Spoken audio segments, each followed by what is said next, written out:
Assalamualaikum warahmatullahi wabarakatuh. Fenomena Habib Rizik Syihab.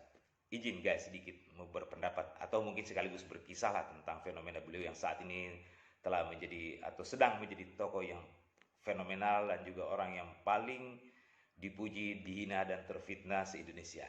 Saya tertarik untuk mengomentarinya walaupun saya bukan siapa-siapa karena saya pernah punya histori yang sedikit tidak nyaman dengan beliau ketika itu, dan hari ini dia berevolusi menjadi sosok yang paling fenomenal dan juga banyak orang yang ingin menumpangi popularitas dan juga mencari panggung dengan kebesaran dengan fenomena yang beliau hadirkan di negeri ini.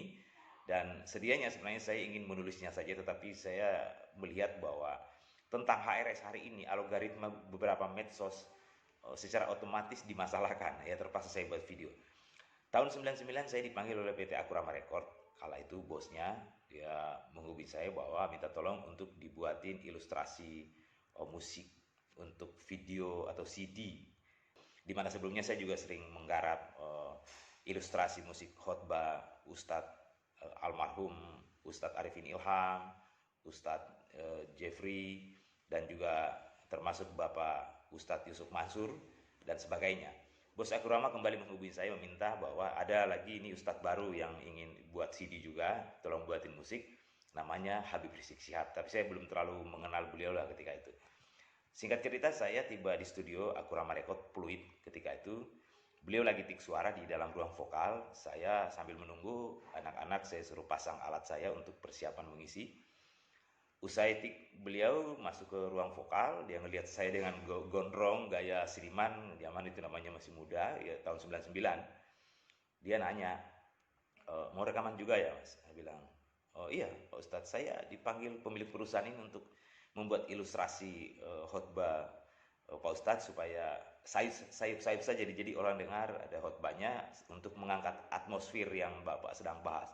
Sontak beliau dengan agak sedikit apa ya, nggak nyaman lah menurutku, dia mengatakan bahwa oh dakwah saya tidak pakai musik. Jujur sebagai seniman waktu itu saya merasa tidak nyaman dengan gestur, tuturan dan ekspresi beliau, dan alasannya pun tidak membuat saya merasa adil. Dan perasaan itu saya terus bawa hingga terjadi fenomena 212 kalau tidak salah, yang kedua waktu itu.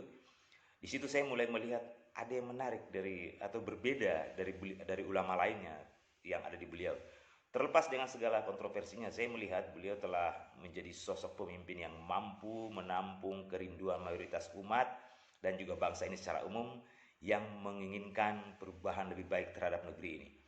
Beliau hadir di momen yang tepat ketika negeri ini tengah krisis di semua dimensi, krisis kepemimpinan sejati, krisis tokoh, ulama yang berjiwa nasionalis, Pancasilais, dan mampu membangun kemaslahatan umat secara seimbang di dunia dan akhirat. Sementara beberapa ulama oknum tertentu yang selama ini jadi panutan umat justru melacurkan diri dengan mencari aman lalu memilih bergabung ke pemerintah, menjadi pembela dan juga penjilat rezim, sehingga fungsi keulamaan dan ketokohan mereka menjadi terdegradasi. Lalu menjadi mustahil akhirnya umat untuk menyandarkan harapannya sebagai pengontrol kinerja pemerintah dan juga penyeimbang di semua sektor. Sementara tokoh-tokoh yang lagi berkuasa yang selama ini mengklaim diri sebagai paling Indonesia, paling NKRI, dan paling Pancasilais justru ingin merubah Pancasila. Saya mulai tertarik dan sedikit melupakan dengan histori saya dengan beliau setelah saya melihat konsistensi dan prinsipnya. Ia terus bersuara lantang, berani melawan pemerintah khususnya terkait kebijakan yang tidak pro rakyat dan umat khususnya, meski ia harus menghadapi bulian, hinaan, fitnah hingga kriminalisasi oleh para penjilat rezim dari semua level, buser-buser istana, para pemakan bangkai saudaranya sendiri selama ini memanfaatkan minimnya sumber daya pemimpin kita untuk eksis secara signifikan. Sebab jika pemimpinnya cerdas, mungkin mereka nggak akan pernah eksis, tetap menjadi sampah sosial di habitatnya. Bahkan PSK sekalipun, maaf, termasuk juga tokoh-tokoh yang lagi sibuk mencari panggung dengan segala cara yang telah kehilangan pamor, termasuk artis-artis yang ingin mengupgrade popularitasnya karena minimnya kapasitas di dunia keartisannya, karena selama ini mungkin hanya menjual aura dan juga berbagai kontroversi yang tidak elok. juga turut menumpang dan mencari panggung melalui HRS yang lagi viral di negeri ini dan dunia secara umum. Dan yang paling menarik adalah sejauh ini yang saya lihat beliau dalam perjuangannya dia tidak melepaskan status keulamaannya. Saya tidak melihat dia ada agenda untuk ingin umpamanya jadi gubernur DKI, mungkin jadi ketua DPR, menteri, apalagi presiden. Dan tidak ada juga niatnya menjadi komisaris di Pertamina atau BUMN. Jadi saya bisa pastikan dalam memaknai negeri ini beliau pasti objektif karena dia tidak punya kepentingan apa-apa selain hanya memikirkan umatnya. Dan beliau juga tidak pernah menjadi pejabat apapun di negeri ini selain hanya ulama saja. Jadi karenanya tidak mungkin dia pernah mencuri, korupsi atau merugikan negeri ini selain hanya menyuarakan kepentingan rakyat atau umatnya.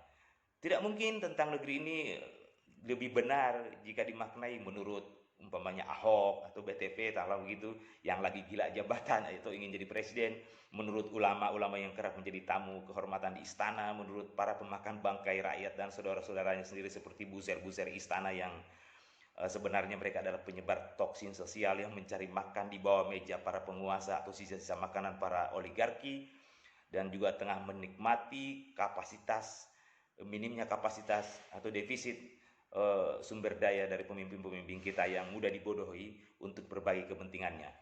Tidak mungkin mereka lebih benar dalam memaknai negeri ini dan tidak mungkin juga mereka adalah orang yang jujur.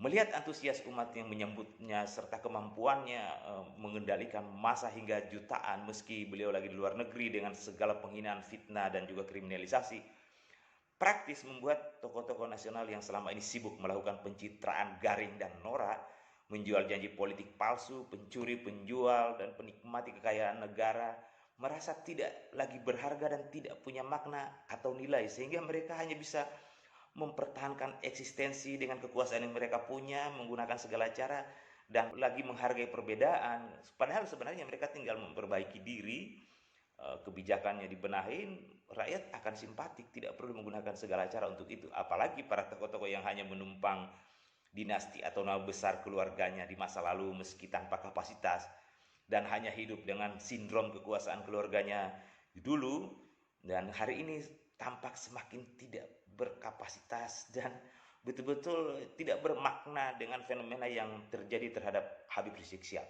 Sementara secara psikologis Habib Rizik tidak ada beban untuk itu karena beliau tidak pernah menjabat apa-apa atau pernah merugikan negara secara ekonomi atau apapun itu. Saya bayangkan fenomena ini seperti ketika di era kemerdekaan, mungkin seperti itu. Dan rasa secara psikologis fenomena ini adalah ekspresi atau manifestasi dari hati atau perasaan serta pemikiran publik sepertinya yang tengah merasakan ketertindasan dan ketidakadilan. Adapun bulian, hinaan, fitnah, kecaman, ancaman hingga upaya kriminalisasi terhadap beliau hanya ekspresi kekekian, kalah pamor, iri hati, takut kehilangan tahta, ladang ekonomi dan ketokohan mereka. Karena mereka sebenarnya tokoh-tokoh yang yang menokohkan diri lah seperti itu karena mereka punya jaringan atau mungkin hubungan lah. Jadi menurutku terlepas dia pernah punya kisah yang agak sedikit tidak elok dengan saya waktu itu, tapi saya sudah lupakan itu.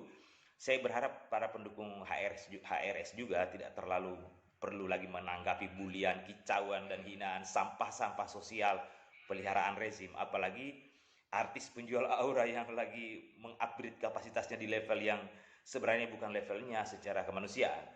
Karena jika reaksinya berlebihan, tidak hanya mengurangi simpatik publik yang objektif, tetapi juga merendahkan sumber daya tim Habib Rizik sendiri yang menanggapi sampah-sampah sosial ini. Karena hukum alam sudah mengajarkan kepada kita, jangankan HRS, Nabi atau bahkan Tuhan sekalipun ada musuhnya dan dibenci oleh manusia-manusia rendah kualitas. Sebab legitimasi kebenaran seseorang salah satunya adalah ketika orang munafik terus membuli, menghina dan memfitnahnya. Dan juga orang besar atau tokoh besar biasanya dibesarkan juga oleh musuhnya. Salam bagi yang berpikir. Wabillahi taufiq wal hidayah. Wassalamualaikum.